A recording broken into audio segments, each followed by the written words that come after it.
El domingo de Pentecostés nació la iglesia. Ese domingo los apóstoles estaban reunidos en el cenáculo, la Virgen María les acompañaba y el Espíritu de Dios bajó del cielo a la tierra y los llenó de gracias y de dones. Y ese día comenzaron a predicar. Así nació la iglesia. ¿Qué más ocurrió en Pentecostés? ¿Qué nos deja hoy este acontecimiento de gracia? Todo esto enseguida. Sea usted bienvenido. Comenzamos.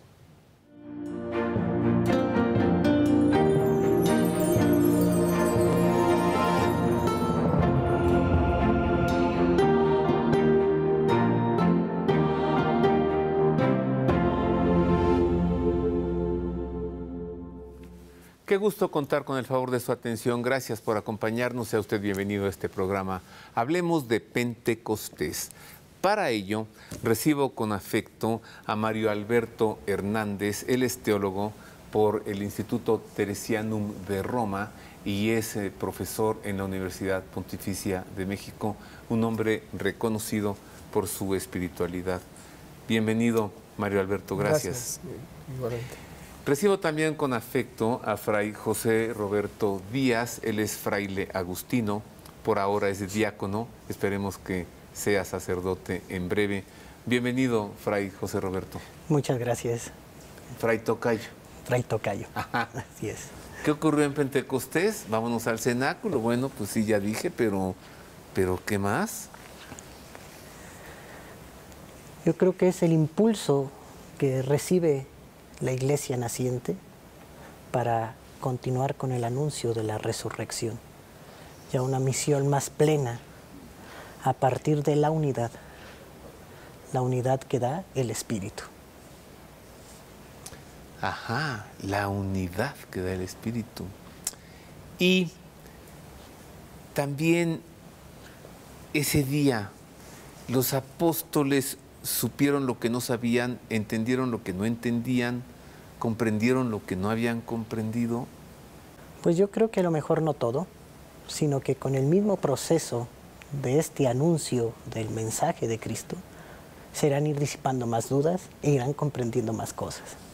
Igual con el auxilio del Espíritu. Pero, pues, como que no eran los mismos, ¿no, Mario Alberto? Antes y después. Pues sí, son los mismos, el mismo grupo de apóstoles, los mismos.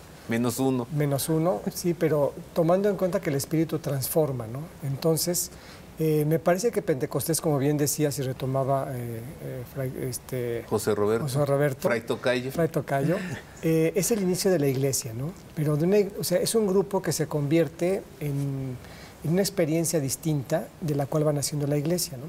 Detrás de Pentecostés hay todo un proceso que me parece que es muy interesante, ¿no? La promesa del Espíritu me parece que también marca la ascensión, es decir, cuando Jesús asciende a los cielos y entonces los discípulos quedan un poco así como absortos, ahora qué va a pasar con nosotros, y viene Pentecostés a auxiliar, ¿no? Es un momento muy importante porque, vamos a decirlo así, es a partir de entonces los discípulos comienzan a caminar de manera autónoma, sin el Señor presente en ellos, ¿no? Yo le llamo una pedagogía de la no dependencia, en el sentido que ya no dependen del maestro que está todo el tiempo, sino ahora tienen que valerse de la fuerza del Espíritu que les revela las cosas, o les recuerda las cosas más bien, para que las puedan enseñar. Pentecostés tiene dos características. Es un momento universal y un momento profético. ¿Por qué universal? Porque en ese momento están presentes todos los pueblos. Medos, partos, elamitas, gente que venía del Ponto, etcétera, ¿no? Y es profético porque los discípulos, transformados por el Espíritu, anuncian el mensaje del evangélico en la lengua de todos los pueblos. Tanto así que todo mundo entiende lo que están diciendo, ¿no? Entonces tenemos que entender que Pentecostés marca el principio de un rumbo nuevo en la proclamación del evangelio y además es algo que me parece muy, muy peculiar. Los discípulos, junto con Jesús, vienen de donde vivían, de Nazaret, etcétera, suben a Jerusalén para celebrar la Pascua, como todo judío, pero a partir de Pentecostés tienen que ir de Jerusalén al mundo, ¿no? Es algo que marca. Entonces, nos está diciendo que el Evangelio ya no se queda anclado a un territorio, ya no se queda anclado a una experiencia única que es la experiencia judía, sino que está abierto a todos los pueblos y sobre todo a todo el mundo, ¿no? Jesús había insistido, ¿no? Yo los voy a enviar para que prediquen el Evangelio a todos los pueblos. Pentecostés es el momento, culmen, de ese envío y la comprobación de ese envío. Me hizo pensar, Mario Alberto, Fray José Roberto, que ya no tienen al maestro con ellos, pero ahora ellos tendrán que ser maestros, ¿o no? Sí, ellos, auxiliados por el Espíritu, tendrán que poner en práctica las enseñanzas que les dejó el maestro. Al ser enviados es para transmitir lo que recibieron. O sea, ponerlas en práctica y enseñarlas. Enseñar. Poner en práctica, es decir, vivirlas, y al vivirlas, ir transmitiéndolas, ir enseñando a todos. Se necesitan muchas gracias para ello, muchos dones. Pues sí. Uno humanamente no podría, ¿no? Por propias fuerzas no, pero ya con el auxilio divino. Ahora, ¿qué no hay un antecedente en el Evangelio cuando el Señor los envía de dos en dos? Les da poder sobre los espíritus inmundos y los envía de dos en dos. Regresan y luego tiene lugar la multiplicación de los panes, me parece. ¿Qué no es esto como un prólogo, como una antelación de lo que después será Pentecostés? Yo sí lo puedo ver así. ¿Sí? Sí, como este preámbulo de la tarea apostólica. Ajá.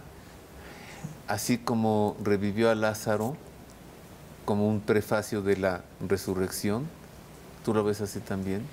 Pues sí, de hecho, Pentecostés está en la línea de dar vida al hombre, ¿no? Entonces, todos estos acontecimientos, como por ejemplo la resurrección de Lázaro, nos habla de ese espíritu que se sobrepone a la muerte, ¿no? Y todo aquello que tiene que ver con la predicación y con el proyecto que Jesús está anunciando, tiene que estar encima de todo aquello que lo impide, como la muerte, ¿no? Entonces, Lázaro es podemos tener muchas interpretaciones de ese acontecimiento, pero podría ser esto, como un adelanto de aquello que va a provocar Pentecostés, ¿no? Y ya que mencionabas este envío... El envío de los 12. El envío de los 12. O sea, Lázaro como algo sí, previo a la resurrección. Sí. Y este envío de los 12 previo a Pentecostés. Ajá, de 12 en 12, sí. Fíjate, es muy interesante, a mí me gusta como reflexionarlo así. Los envía de 2 en 2 porque el Evangelio no es una cuestión que va a título personal, tiene que ser comunitario, ¿no? Sí, no sería mi logro, tampoco sería mi fracaso, ¿no? Ajá, de 2 en 2, porque creo que la propuesta del Evangelio es crear fraternidad, comunidad, etcétera, ¿no? Y luego, si lo vemos, como tú decías, como un adelanto de Pentecostés, ¿qué es lo que hace? Confirmar la unidad, como decía Fray José Roberto, la unidad de quién, de aquellos que han seguido a Jesús, ¿no? Y Pablo lo pone muy, muy claro, ¿no? Todos somos uno en Cristo Jesús, ¿no? Y la comunidad primitiva, después de hecho de Pentecostés, al menos en 2 textos, de hecho de los apóstoles, creo que es capítulo 2, 4, etcétera, dice que era como una comunidad que tenían todo en común, que vivían, tenían un solo pensamiento, una sola alma, es decir, una comunidad que empieza a descubrirse a sí misma como única gracias a la presencia del Espíritu, ¿no? Y creo que ese envío de 2 en 2 va prefigurando esa como proyecto comunitario, ¿no? Sí, y confirmando esta unidad. ¿Cómo lo dice la Sagrada Escritura? Vámonos al texto, mire. Al llegar el día de Pentecostés estaban todos reunidos con un mismo objetivo. De repente vino del cielo un ruido como una impetuosa ráfaga de viento que llenó toda la casa en la que se encontraban. Se les aparecieron unas lenguas como de fuego que se repartieron y se posaron sobre cada uno de ellos. Se llenaron todos de Espíritu Santo y se pusieron a hablar en diversas lenguas según el Espíritu les concedía expresarse. Residían en Jerusalén hombres piadosos venidos de todas las naciones que hay bajo el cielo. Al producirse aquel ruido, la gente se congregó y se llenó de estupor, porque cada uno les oía hablar en su propia lengua. Estupefactos y admirados decían: ¿es que no son galileos todos estos que están hablando? Pues como cada uno de nosotros les oímos en nuestra propia lengua nativa. Partos, medos y elamitas, los que habitamos en Mesopotamia, Judea, Capadocia, el Ponto, Asia, Frigia, Panfilia, Egipto, la parte de Libia fronteriza con Cirene, Los romanos residentes aquí, tanto judíos como prosélitos, cretenses y árabes, les oímos proclamar en nuestras lenguas las maravillas de Dios. Todos estaban estupefactos y perplejos y se decían unos a otros, ¿qué significa esto? Otros, en cambio, decían riéndose, están llenos de vino. O sea, ¿cómo habrá sido esa euforia que quienes veían a los apóstoles decían, estos están llenos de vino, o sea, estos están ya ebrios, ¿no? ¿Los cambió el Espíritu de Dios? Claro, tanto así que yo me atrevo a decir en la persona de Pedro. Salir de ese temor, de estar guardado en el cenáculo, al recibir el Espíritu, él sale y comienza su discurso. Comienza esa prédica, ese anuncio querigmático. ¿Qué no vemos también en el Evangelio que Dios creó al grupo de los 12 y luego el propósito para que estuvieran con Él y para enviarlos a predicar? De las dos, la primera me parece fascinante, la segunda cansada. ¿Cómo ves, Mario Alberto? Cansada, pero bueno, o sea, pues es de la faena, ¿no? Sí, sí. Pero para estar con Él.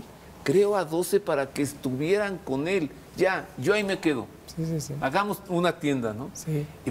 Y luego para enviarlos a predicar. Sí.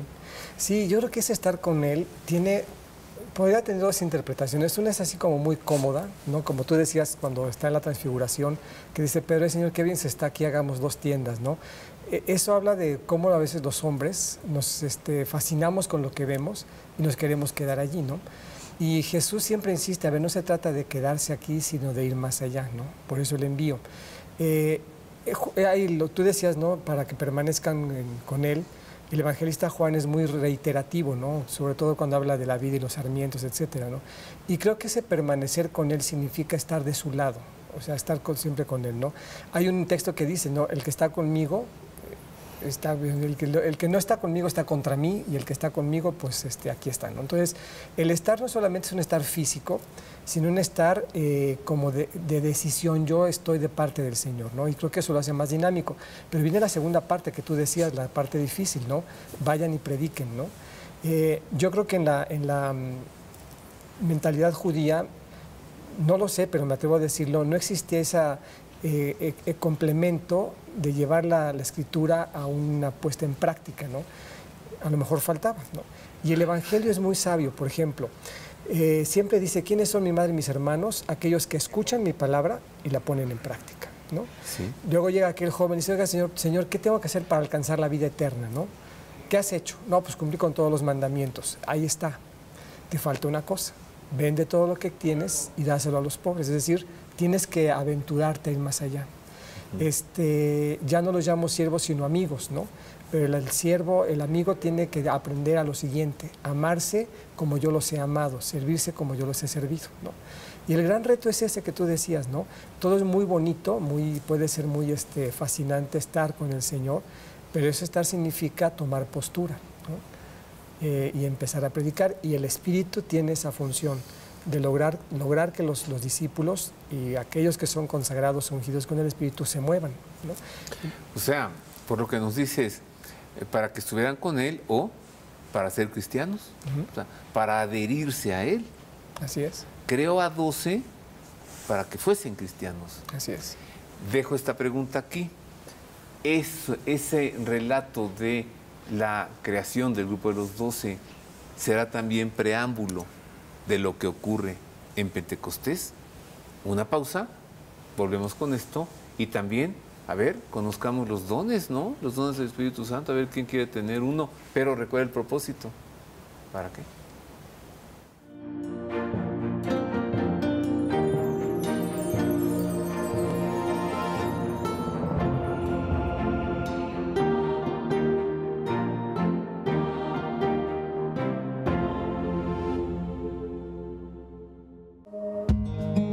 ¿Sabes cómo se prepara una noche en casa?